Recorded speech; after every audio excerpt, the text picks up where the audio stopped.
pengawasan orang tua itu perlu juga. Karena apa? Itu kalau kita kembalikan kepada polisi semua, ya kan, ya polisi bukan superhero, kita juga manusia. Bukan Superman juga kan ya? Iya.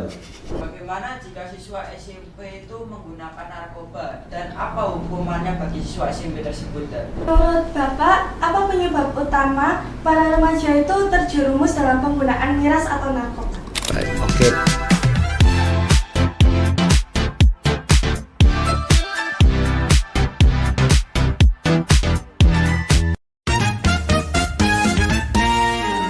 Assalamualaikum warahmatullahi wabarakatuh. Selamat datang kembali di podcast Rasan-Rasan Ruang Jurnalis ICTI bersama saya Adi Lontong dan saya Syafiq Manaf.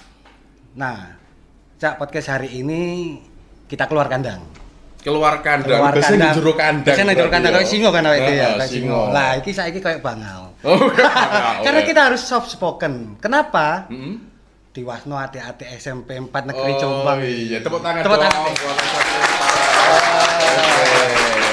Nah, berhubung ini kita bersama adik-adik pelajar, kita akan bahas soal kenakalan remaja dan bahaya narkoba. Emang nakal-nakal arek iki? Gurung ketok. Oh, gurung ketok. Muga-muga ora. Amin. Nah, agar amin. tidak nakal, harus dicegah. Oke, siap. Siapa yang bisa memberikan pencegahan? Sopo sampean kira-kira? Bapak nih? Bapaknya nakal. Waduh. Kalau bapaknya gak nakal. Ya karo. Sing jelas bapak polisi, sing bapak bisa memberikan himbauan. Oh iya, betul. Karena polisi kan juga harus juga melakukan pencegahan. Betul. Melakukan sosialisasi, pendampingan gitu kan. Iya. Nah, hari ini sudah datang di studio kita, studio SMP Negeri 4 Jombang ini, Bapak Kapolsek Jombang AKP Edi Widoyono. Selamat datang Pak Kapolsek. Selamat pagi.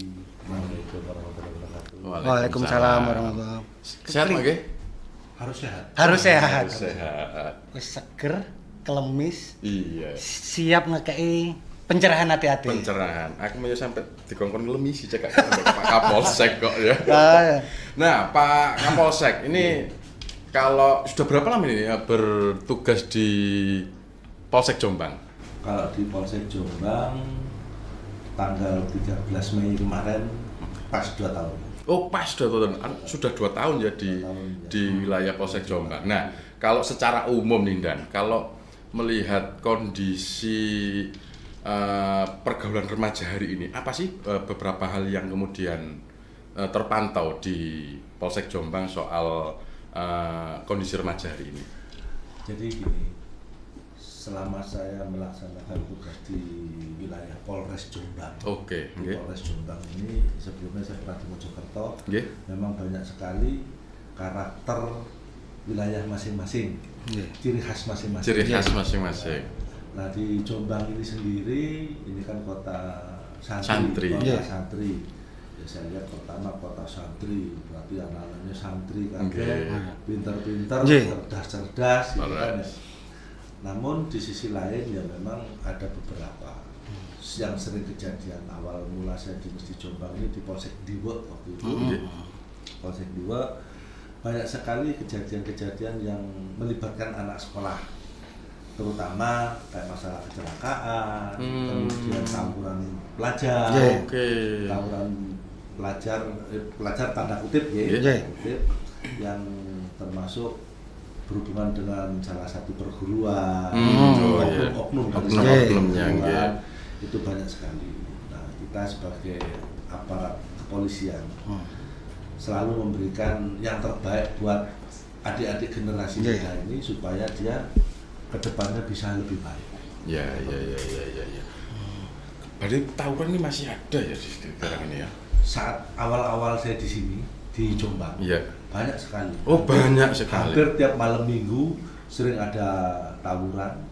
Kemudian juga melibatkan kayak apa? Ya mungkin komunitas geng-geng motor yang malam minggu itu biasanya balapan liar lah. Kok kayak nonomane apa jenenge? Oh, nonomamu dong. Aku gak tau balap liar. Sing tahu. Layangan. Layangan. Ini positif apa itu? Iya, positif. Nah, biasanya Pak, yang pernah terjadi itu biasanya rentang usia yang sangat rawan itu di usia berapa? Kalau untuk usia itu ya kalau dari sekolahnya bervariatif, ada dari anak-anak SMP, anak SMP, kemudian anak SMA juga banyak, dan juga ada yang disusupi sama yang sudah bekerja. Oh, yang sudah lulus ya, udah lulus sekolah dan bekerja, dan menyusupi mungkin membuat suatu kelompok. Tapi alhamdulillah setelah saya di Jombang ini, waktu itu di Polsek 2, setelah kepemimpinannya Kapolresnya Pak Ardi Kurniawan, alhamdulillah banyak berkurang, terutama yang saat itu dihantam keras miras. Pemicunya dari situ semua. Pemicu kenakalan remaja itu kebanyakan dari miras, sehingga mereka untuk melakukan sesuatu itu perlu percaya diri. Ya kan? Oh, artinya mereka itu sebenarnya enggak pede dan enggak pede. Karena anak-anak remaja itu kalau benar-benar asli dari jiwanya, mungkin dia masih ada rasa keraguan, aku kok wani gak ya mbak ada ini, wani gak ya kira-kira seperti itu. Akhirnya menggunakan miras. Miras di sini yang saya lihat itu kalau mungkin beli yang agak levelnya agak ke 50.000 ke atas satu botol, mungkin ya mereka berat. Mungkin ini bisa beli yang 50.000 tapi sisa jerigen kayak arak gitu kan. Itu akhirnya kan percaya dirinya muncul, sehingga mereka berani untuk melakukan kegiatan-kegiatan kayak balap liar, kemudian ribut-ribut dengan mencari masalah di jalan. Tapi alhamdulillah setelah miras itu dihajar, dampaknya itu drastis sekali turun. Alhamdulillah. Sekarang sudah, kalau dulu hampir tiap malam minggu tuh kita kan ada patroli rayon, Polsek Jajaran ada patroli rayon. Itu dulu kalau malam minggu, opo maneh iki kejadian nih, apalagi was-was gitu ya. Tapi sekarang alhamdulillah kita patroli rayon itu ya habis apel di rayon kota, misalnya kita kan kebetulan rayon kota ada 4 polsek, Tembelang, Peterongan, Diwek sama kota. Apelnya kan gantian, kadang di Diwek, di Peterongan, di Tembelang. Dan setelah itu kita patroli gabungan, menunjukkan bahwa kita ada kepada masyarakat, bahwa kita ada. Kemudian patroli ke wilayah masing-masing. Nah, pas wilayah ke masing-masing itu kita patroli muter, alhamdulillah nggak ada kejadian-kejadian. Kita juga senang kalau nggak ada kejadian. Artinya apa? Kalau nggak ada kejadian kan kita bisa istirahat. Dari pagi sampai malam istirahat sambil memantau situasi. Dan tadi kan disebut bahwasanya faktor utamanya adalah miras. Berarti setiap pelaku ini ditangkap mereka mengakui kalau minum miras. Kalau mengakui secara langsung dia tidak akan mengakui, tapi dari saat dikumpulkan aroma khas miras itu. Miras itu habis minum miras, apapun yang diminum itu, kamu mabuk? Enggak pak, pasti gitu. Kamu karena dia masih bisa ngomong. Mabuk dalam pikirannya dia mungkin mabuk aku turu. Kalau mabuk turu sebetulnya bagus turu. Ngomel-ngomel, ngaco-ngaco lah itu yang bahaya. Artinya faktornya yang pertama adalah lingkungan dulu, lingkungan kedua pemicunya adalah miras, karena berkumpul ayo kita minum miras kan seperti itu. Nah, kalau waktu Pak, biasanya waktu mereka melakukan kenakalan ini pagi, sore atau malam? Nah, kalau untuk waktunya sendiri itu biasanya mereka itu di atas jam 12 malam. Di atas jam 12 malam. Di atas jam 12 malam. Kalau siang sih hampir jarang sekali terjadi. Yang sering itu di atas jam 12 malam. Belum pulang anak-anak ini. Belum, karena gini, dia malah tahu jadwalnya polisi patroli. Polisi patroli biasanya jam sampai nih. Kita kan apel kan jam 23. Kita jam 12 lah ya. Kadang kita mundur dulu sampai jam 1 apel. Setelah itu kita patroli. Sejak dikit sih jam sampai nih wajah polisi patroli biasanya. Hampir tahu dia. Lah iku cerdas arek saiki Mas. Tapi yen kon sampean ono lampu wing wis wedi amen mlayu. Arek cilik-cilik saiki gak. Sekarang malah belayer. Tapi misalkan sepeda motor gak diisi bensin mbak ibu mungkin gak balik. Iya mungkin ya. Artinya kalau saya bayangkan ya jam 12 malam belum pulang ya kan, itu kemudian yang seperti yang jenengan sampaikan, artinya ini juga sebenarnya ada selain juga anaknya sendiri ada harusnya peran orang tua kan untuk kemudian ikut mengawasi. Ojo diserahna polisi tok ngonten kan. Sekarang gini, saya yakin dan percaya orang tua juga nggak mungkin lepas tangan begitu saja. Pasti nuturin ya. Nuturin. Ini yang pernah kejadian saat kita mengamankan anak, bukan menangkap, kita mengamankan itu, kita amankan. Saya tanya, Le, kowe metu bengi gak digoleki wong tuane ta? Mboten, Pak. Gak diseneni ta? Mboten, Pak. Dudu gak diseneni. Mungkin wong tuamu wis bosen. Iya. Akhirnya begitu kita panggil orang tuanya ke polsek gitu ya. Pak, sampean gak nyari anaknya ta? Ya kalau pados sih, Pak. Kalau teleponin mboten diangkat. Nah, dibalas. Iya. Cerdik berarti. Gak sampean seneni. Oh sampai pegel Pak, sampai menirun oleh ngandani. Tapi seharusnya orang tua nggak boleh capek, nggak boleh capek. Harus terus kita sampaikan pada anak. Ya kembali lagi pengawasan orang tua itu perlu juga. Karena apa? Itu kalau kita kembalikan kepada polisi semua, ya kan? Ya polisi bukan superhero, kita juga manusia. Bukan Superman juga kan ya? Iya. Bukan Superman juga. Jadi pada peran orang tua juga perlu juga. Nah, dan tadi kan sudah dipetakan. Kenakalan remaja atau tindak pidana biasanya terjadi di malam hari. Nah, ini apa yang bisa dilakukan oleh kepolisian? Untuk dari anggota kepolisian, kebetulan saya Kapolsek Jombang Kota, yang kami lakukan terhadap pelayanan masyarakat dengan adanya kejadian-kejadian banyak kejadian baik itu kerusuhan yang sebelumnya banyak seperti itu, yang kita lakukan melaksanakan patroli pada jam-jam rawan. Kalau malam minggu kita khususkan, kita gabungan dengan Polsek jajaran. Tapi kalau di hari-hari biasa itu dilakukan oleh anggota SPKT Polsek yang piket saat itu, terutama malam hari. Kami juga menyampaikan kepada anggota untuk melaksanakan patroli pada jam-jam rawan. Bahasa kita patroli sepertiga malam terakhir. Kayak tahajud aja. Lah ya seperti itu. Jadi biar kita walaupun kita nggak sholat tahajud, insya Allah pahalanya sama lah. Sama lah. Podo-podo tangi para esok bengi-bengi gitu kan. Ini jam rawan Mas. Jam rawan ngantuk, jam rawan orang keluyuran untuk karena apa orang pada tidur mereka bikin masalah di luar. Soalnya pernah Mas, PT ku hilang di jam-jam sakmono. Di jam 1:30 malam ya. Iya. Didol karo koncone. Dibeli bojo nanti. Itu. Nah, enek sing takok paling ini. Oh iya. Mungkin adik-adik nih. Siapa yang mau tanya mau ada Pak Kapolsek ini? Siapa dulu? Berdiri dong, berdiri. Bertanya dan bagaimana jika siswa SMP itu menggunakan narkoba dan apa hukumannya bagi siswa SMP tersebut? Oke. Gantian dulu, langsung dijawab saja Komandan. Kalau untuk anak-anak yang masih pelajar yang terlibat narkoba, ya kan, narkoba itu nanti kan dilihat dari umurnya juga. Kalau umurnya masih di bawah umur, artinya di bawah 17 tahun. Itu nanti kita bina, kita rehab, kemudian kita serahkan pada orang tuanya. Namun kalau itu usianya udah di atas 17 tahun, itu diberlakukan sesuai undang-undang yang berlaku.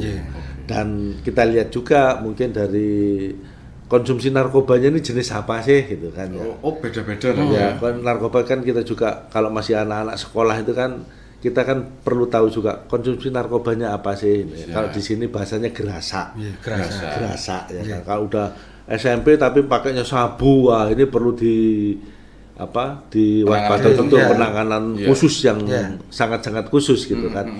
Cuma gerasa itu ya bisa direhab, sama juga yang sabu juga bisa direhab, kemudian masih dalam pengawasan orang tua.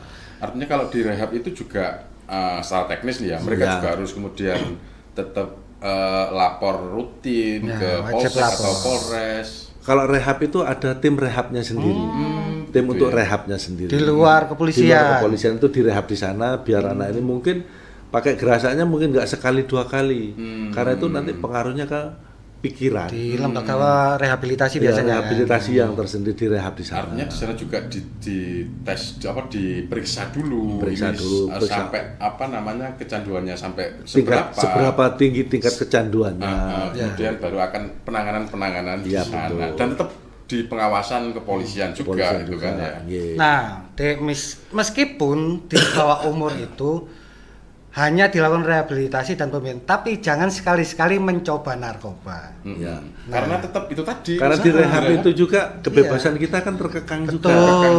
Artinya dikumpulkan dengan para pecandu-pecandu narkoba yang usia anak-anak, bukan dengan yang orang yang dewasa ditaruh di tahanan, tidak. Artinya kan berarti ketika direhab ya kan juga harus keluar dari rumah. Jadi sekolahnya juga akhirnya terganggu juga ya. Betul. Oh. Asmara juga kok asmara Cili. Oh iya, Kak. Ya. Ada yang mau tanya lagi? Ayo berdiri. Kakak, siapa ini? Permisi izin dan menurut Bapak apa penyebab utama para remaja itu terjerumus dalam penggunaan miras atau narkoba? Baik. Oke, terima kasih. Dengan kakak siapa? Oke, terima kasih Kak. Jadi ini terjerumusnya anak-anak ke narkoba maupun miras ya. Ini kita itu hidup bolehlah kita berteman, ya toh. Cari teman sebanyak mungkin untuk mendapatkan wawasan ilmu ya kan. Tapi kita harus bisa memilih dan memilah. Kira-kira yang saya ajak ngobrol ini, yang saya ajak berteman ini teman baik apa bukan? Kalau itu temannya baik temennya, oh ini ayo belajar yuk, ayo cari informasi gini, buka cari inovasi-inovasi seperti ini, kita ajak berteman. Tapi kalau berteman tujuannya untuk hal yang tidak baik, misalnya ayo ngumpul-ngumpul yuk, ngopi-ngopi, boleh ngopi, ya nyangkruk ngopi, minum teh, tapi ngumpul, ayo iki ngombe arak, ayo minum miras. Kalau bisa, bukan kalau bisa, sebisa mungkin, boleh kita tahu, tapi kita nggak perlu kenal. Boleh kita tahu, oh itu Pak Edi itu jelek misalnya kan, cukup kita tahu tapi nggak usah kenal lah. Nanti kalau kenal nanti tahu kenal kemudian tak kepingin masuk itu kayak apa sih rasanya itu, kira-kira kok enak ya, akhirnya keterusan. Demikian juga narkoba, sebisa mungkin katakan no pada narkoba. Demikian juga miras. Jadi dari pergaulan bisa kita boleh memilih teman, cari teman yang baik. Teman yang jelek apa nggak perlu ditemani, nggak boleh dikancani, boleh. Tapi silahkan kalau pada saat untuk diajak hal yang kurang baik, kurang pantas, dihindari. Lek iso tuturono kancane. Ditarik untuk jadi lebih baik. Bukan terus yang kurang baik malah dikucilkan, jangan. Didekati pelan-pelan, dikasih wawasan supaya ayo rek, awek dhewe iki generasi muda, penerus bangsa. Sampai lek ngene kan sakne wong tuane juga, ya seperti itu. Jadi kalau bahasane arek saiki Mas, lak dadi kanca ojo red flag. Tapi green flag. Green flag. Ngono ta? Iya. Nah, bahasa Gen Z aku. Itu tadi itu salah satu faktor pergaulan. Ada faktor lain enggak Dan? Kira-kira Dan? Faktor lain bisa juga dari faktor keluarga. Oh, keluarga. Ya nuwun sewu mungkin dari keluarga yang memang ya kata ada bahasa kacang gak ninggal lanjaran. Buah nggak jatuh dari pohonnya, ya mungkin kalau buahnya jatuh di sungai, kentir, api terus ketemu wong, api, nanti itu buah api di rumah api, jatuh di situ ya kan. Dari faktor keluarga juga bisa. Ya seperti tadi saya katakan, orang tua apa nggak nuturi? Saya kira menuturi, mengasih tahu, menyarankan ojo gini gitu kan ya. Nah pada saat dilarang seperti itu, anak-anak kadang mungkin kan aku gak oleh ini, tapi bapak dewe nyuntui ya, itu bisa juga pengaruh seperti itu. Nah, ada juga nih kayak teman-teman hari ini, adik-adik hari ini kan beda dengan zaman kita, dan ketika kita masih remaja gitu kan, arus informasi ini kan tidak sedemikian banyak dan cepat hari ini. Sementara adik-adik hari ini kan tiap hari sudah pegangannya gadget, kemudian mereka juga akses informasi dan internet itu juga Google juga cepat, gampang gitu kan. Nah kadang-kadang mereka ini kemudian bisa jadi kemudian overthinking gitu ya, dan juga mungkin juga ada masalah dengan teman-temannya. Hal ini bisa nggak kemudian ketika suntuk gitu ya, nggak bisa melakukan mencari solusi atas masalahnya dia di sekolah atau di keluarga, ini bisa kemudian jadi penyebab itu? Bisa saja terjadi ya kan. Mungkin anak ini juga mau ngomong sama siapa saya, karena faktor keluarga misalnya, mau ngomong sama orang tua, begitu saya ngeluh, saya curhat sama orang tua, masalahnya itu nggak ada solusinya. Yeah. Mentok. Ngomong sama temen dia takut, nanti takut elekku konangan koncoku, seperti itu. Ngomong ke guru di sekolah takut malah dimarahi. Takut dimarahi ya kan. Maka dari itu peran semua pihak, para pihak di rumah dia nggak dapat informasi solusi dari orang tua. Mungkin di guru. Kan di sini kan kalau di guru kan ada guru BP, guru BK, sekedar curhat boleh. Pasti guru kan nggak mungkin memberikan solusi yang menjerumuskan. Solusi menjerumuskan pasti memberikan yang terbaik. Akhirnya ya disitulah ada guru yang dicintai siswanya. Siap. Bisa curhat sama guru. Mungkin yang cewek, siswa cewek cerita sama guru cewek. Yang cowok sama guru cowok, Pak saya ada masalah gini. Saya ngomong ke orang tua, ke keluarga. Di lingkungan juga sama. Saya takut begini. Barangkali guru bisa menyimpan rahasianya. Nah, kira-kira seandainya ini mereka ini mentok dan butuh solusi seperti kondisinya kayak jenengan tadi ya, mamanya di keluarga enggak nemu solusi, di sekolah juga enggak, di teman-teman enggak, boleh enggak kemudian di satu waktu ini kemudian saya curhat nih kepada Pak Kapolsek. Saya terima dengan senang hati apabila ada adik-adik yang mau datang ke tempat kami untuk curhat. Gak cuma adik-adik, warga masyarakat boleh ya. Apalagi datang sambil bawa kopi ngopi bareng. Hati malah tambah enak, ngobrolnya enak. Masalah kerahasiaan tetap kita jamin. Siap. Nah, artinya sudah membuka diri tidak hanya untuk adik-adik di sini, warga Jombang secara umum, bekne punya sesuatu yang sulit diungkapkan ya. Monggo ke Polsek, terutama ke Pak Edi yang di Polsek Kota. Dia akan dengan terbuka untuk menerima curhatan-curhatan jenengan. Nek curhat gak iso nyaur cicilan iso tak gak ya? Iku duduk curhat iku. Iku duduk curhat ngersulo. Nah, dan ini sebagai pemahaman saja untuk teman-teman, untuk adik-adik kita. Sebetulnya narkoba ini bahayanya apa di psikologi, kejiwaan maupun di kesehatan perilaku sehari-hari. Secara fisik memang pengaruhnya banyak, ya kan. Secara fisik yang kita lihat ya kan, oh anak ini menggunakan narkoba, oh anak ini enggak, gitu kan. Dari fisiknya kelihatan, yang biasanya sehat gitu kan ya, pasti dia melemah, kemudian dari mata, dari cara ngomongnya, itu kelihatan pengaruhnya. Dan untuk kesehatan sendiri, sekarang itu narkoba itu, contoh misalnya pil yang diminum ya kan, itu kan tujuannya bukan satu pil untuk diminum untuk itu. Mungkin kalau secara medis itu untuk campuran beberapa obat memang untuk penenang. Karena itu diminumnya dengan dosis yang berlebihan sehingga pengaruhnya ke badan. Psikotropika soalnya. Karena kalau badannya itu sehat, mungkin masih bisa tahan. Tapi kalau nggak sehat, larinya ke jantung, kemudian ke organ-organ tubuh yang lain. Biasanya kayak persendian itu ngilu, pusing, pengaruh. Dari cara ngomong juga pengaruh. Yang tadinya dia pendiam, akhirnya jadi pemberani, bisa jadi seperti itu. Dan berarti tadi kan misalkan ada konsumsi bisa direhabilitasi lah. Selain rehabilitasi, bisa nggak sih teman-teman ini disugesti agar tidak melakukan itu? Sebab gini, Pak Kapolsek ini selain polisi, beliau juga ahli hipnoterapi.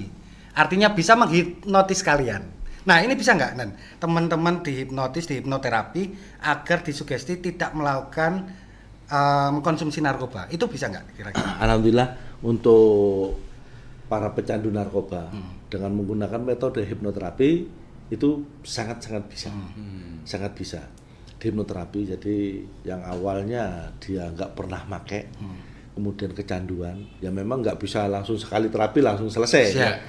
Perlu tahapan-tahapannya. Tingkat seberapa berat sih konsumsi narkobanya, jadi perlu bertahap sampai dia benar-benar berhenti dengan narkoba. Bisa dengan hipnoterapi, monggo. Nanti itu bisa. Juga sudah sering dilakukan terhadap para pecandu-pecandu itu nanti. Pernah. Dan bisa diceritakan pengalamannya dan salah satunya dan. Kalau di hipnoterapi kebetulan saya juga dari Indonesia Hypnosis Center. Dari Indonesia Hypnosis Center dari IHC, dan saya juga kebetulan trainer dari Indonesia Hypnosis Center, sering ngajar-ngajar hipnoterapi. Nah itu pernah salah satu dari teman kami juga sesama komunitas hipnoterapi, dia membuka rehab hipnoterapi, rehab narkoba. Dan mereka juga, teman saya itu juga mendatangkan para praktisi dari hipnoterapi dari Indonesia Hypnosis Center. Ayo main ke tempat saya. Sambil diterapi mereka. Diterapi, diberikan sugesti-sugesti ini positif. Kalau saya biasanya kalau banyak ya, kalau satu-satu kan kelamaan. Massal. Massal, saya terapi massal, hemat energi. Karena hemat waktu juga. Kalau satu-satu kan perlu waktu yang agak lama. Jadi mending massal, terapinya sama. Kita tanya, ini kena candu narkoba apa? Kita kelompokkan dulu. Kerasa ini kita ini terapi bareng-bareng seperti itu. Bisa dengan hipnoterapi. Ngomong hipnoterapi, ngomongin masalah hipnoterapi. Jangan ini lah polisi tuh, Net. Kapan belajar hipnotis? Kalau belajar hipnoterapi, saya belajar hipnoterapi itu dari tahun 2005. Dari 2005 sudah bisa hipnoterapi. Cuma waktu itu kami belajar itu sekedar belajar biasa, jadi nggak ada legalitasnya waktu itu. Kemudian saya browsing, akhirnya ketemu dengan Indonesia Hypnosis Center ini. Akhirnya saya masuk di Indonesia Hypnosis Center itu tahun 2022. 2022 masuk di sana. Karena untuk gabung di IHC perlu banyak tahapan-tahapan, ada level-levelnya. Level 1, 2, 3, 4. Itu harus wajib kita lalui kalau kita mau jadi trainer. Tapi kalau cuma sekedar bisa hipnoterapi dan nanti bisa buka praktek, level 1, level 2 saja sudah bisa. Karena target saya itu saya harus bisa jadi trainer. Level 1 itu fundamental, nanti dapat gelar formal juga, non formal juga, CH, Certified Hypnotist. Kemudian yang di Advent dapat gelar CHT, Certified Hypnotherapist. Kemudian yang level 3 ini level master, dapat gelarnya CMH, Certified Master Hypnotist. Kemudian level 4 ini instruktur, sebagai instruktur. Nah, untuk itu harus ikut BNSP juga, uji kompetensi BNSP. Ada BNSP-nya ada 3, BNSP juru hipnotis, hipnoterapis, dan trainer. Untuk ikut trainer juga masih ada ini lagi, ikut yang internasional. International Association Counselor of Therapists USA. Dan kami udah mengikuti itu juga terapan-terapannya. Seperti itu. Wis polisi, hipnoterapi. Buatan terpecah untuk. Alhamdulillah sih di sela-sela kesibukan sebagai seorang polisi, dengan cara hipnoterapi ini saya bisa merelaksasikan diri saya sendiri. Stresnya sudah hilang. Stresnya bisa dihilangkan dengan merelaksasi. Itu ada namanya self hypnosis, menghipnotis diri sendiri. Bisa itu kan? Bisa. Biar kita capek, biar kita nggak capek, biar nyaman itu. Kemudian misalnya kalau nggak ada dinas yang penting banget, ada waktu senggang, biasanya kalau hari Sabtu atau Minggu, kalau nggak ada kegiatan, tapi alhamdulillah di kota selalu ada. Itu kalau pas lagi bener-bener kosong nggak ada kegiatan, saya sering ngajar keluar kota. Kadang ke Jember, ke Malang, Kediri, Surabaya, paling jauh Pekanbaru. Sampai luar pulau sana ya. Dan kalau misalnya bisa menghipnotis diri sendiri, kira-kira teman-teman bisa nggak sih mengsugesti dirinya sendiri agar jangan berbuat nakal, jangan terpengaruh teman yang nakal, itu bisa? Bisa. Caranya gimana? Caranya ya, untuk menghipnotis diri sendiri itu memang ada materinya ya, materi self hypnosis. Jadi secara umum saya kasih gambaran. Kenapa sih orang itu kalau tidur harus berdoa? Ya kan? Tujuannya apa untuk berdoa? Kita berdoa supaya kita selama dalam perjalanan tidur kita diberikan selamat, nggak ada gangguan, diberikan mimpi-mimpi yang indah, ya kan? Dan besok bisa ketemu dengan hari esok. Padahal nggak ada jaminan besok mau ketemu dengan hari esok. Saat tidur. Bisa tapi bablas, ya. Dengan hipnoterapi ini kita mensugesti diri sendiri, ya kan? Mengafirmasi, ya Allah, malam ini saya mau tidur yang berkualitas. Besok pagi saya bangun dalam keadaan sehat, segar, bugar, bahagia. Berkelimpahan rezeki yang berkah barokah, misalnya seperti itu. Saat ngomong gitu, lemaskan seluruh otot tubuh sambil kita berbaring. Lemaskan seluruh otot tubuh. Lemasnya itu seperti apa? Ya orang lemas gimana sih? Beda kalau kita masih kaku ya, diangkat gini jatuhnya milih. Kalau lemas kan jatuh gimana ya udah jatuh. Lemaskan otot tubuh, kata-kata itu kita yang mengucapkan dalam hati, bukan terus ngomong enggak, dalam hati diucapkan, kita juga menjalani perintah apa yang kita sampaikan.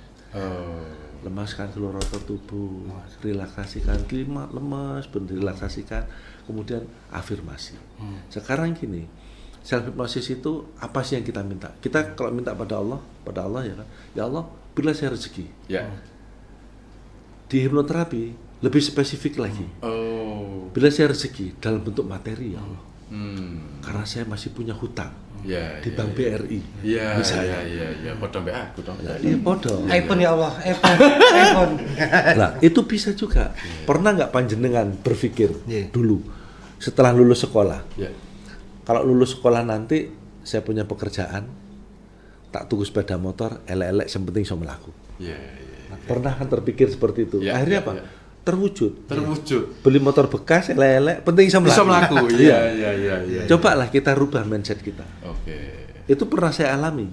Saat saya pertama jadi polisi, saya kepingin setelah lulus jadi polisi, saya ini dinas, elek-elek tak tuku sepeda motor, penting bisa melaku. Alhamdulillah terbeli TRS zaman dulu. TRS ya kan. Begitu saya pindah ke Sidoarjo, oh ternyata hipnoterapi itu harus begini. Saya berpikir, saya harus punya mobil yang bagus. Itu dan juga dilakukan kayak gitu ya? Mobil yang bagus menurut saya, bagus menurut saya dan sesuai kemampuan. Dan alhamdulillah terwujud, saya bisa punya mobil. Zaman dulu baru-barunya ada Avanza, Xenia, bisa terbeli. Zaman itu. Makanya itu kita afirmasi, saya kepingin jadi anak yang cerdas. Untuk adik-adik sekolah misalnya, saya kepingin jadi anak cerdas. Saya harus semangat belajar, semangat untuk sekolah.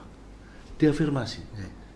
Kalau kita nggak semangat, ya kan, nggak semangat untuk belajar, nggak semangat untuk berangkat sekolah, bangun tidur, begitu bangun males juga mau sekolah. Jadi sebelum tidur kita afirmasi diri kita.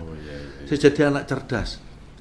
Seperti itu. Nah itu bisa dicoba nanti malam di rumah, tidur relaksasi, disugesti sendiri, jangan malas. Ya. Nak menini cek malas, ya aja tidurnya malas. karena gini. Kalau di hipnoterapi itu tidak boleh mengatakan kata-kata yang negatif. Kata-kata negatif. Harus menggunakan kata-kata yang positif. Semangat. Kata yang negatif tidak boleh disambungkan dengan kata yang positif. Misalnya, adik jangan mainan hujan. Jangan main air. Maksudnya kan positif. Melarang. Jadi tidak boleh main air gitu. Tidak boleh, namanya anak kecil digitukan, apa yang dilakukan? Tambah kece, Mas. Iya. Jadi dengan bahasa yang lain, adik main airnya sudah selesai, ayo mandi yuk, mandi air yang bersih yuk, yang enak. Seperti itu. Ya kayak gitu. Kayak aneh, aku butuh konsultasi, mari kita. Iya, betul. Biar fresh lagi. Kayaknya kita harus mengakhiri obrolan kita hari ini. Tapi kurang satu. Apa itu? Teman-teman harus dikasih pesan dulu sama Pak Kapolsek. Pesan dan himbauan. Baik, saya akan memberikan pesan kepada adik-adik semua. Ada beberapa tip agar kita tidak terjerumus dalam penyalahgunaan narkoba dan berteman dengan orang lain. Yang pertama, berhati-hati dalam kita bergaul. Ya, berhati-hati. Bukan berarti kita nggak boleh bergaul dengan orang lain. Kemudian hindari keluyuran pada saat malam hari yang tidak ada manfaatnya. Keluyuran yang tidak ada manfaatnya. Lebih baik kita di rumah saja, kumpul sama keluarga, karena adik-adik udah banyak waktu di sekolah, sehingga waktu ketemu untuk orang tua, mungkin ketemunya malam, orang tua udah pulang kerja, gunakan waktu yang ada untuk ketemu dengan orang tua. Kemudian dengarkan nasihat orang tua. Juga nasihat para bapak ibu guru yang ada di sekolah. Nasihat orang tua dan nasihat bapak ibu guru yang ada di sekolah. Kemudian selesaikan masalah-masalah diri sendiri. Kalau kita nggak bisa menyelesaikan, kita ada orang tua, bisa kita menyampaikan kepada orang tua atau kepada guru. Kalau itu masalah di sekolah, sampaikan kepada guru yang ada di sekolah. Kalau itu menyangkut masalah keluarga, sampaikan kepada orang tua kita di rumah. Kemudian bentengi diri dengan ilmu agama. Bentengi diri dengan ilmu agama, belajar agama, sering-sering mendengarkan tausiah seperti itu. Kemudian miliki hobi yang positif. Misalnya adik-adik hobi yang mbak-mbak misalnya hobi masak, silakan masak di rumah boleh. Yang cowok-cowok misalnya aku seneng berkebun, monggo. Seneng olahraga, silakan olahraga. Hobi-hobi yang positif seperti itu.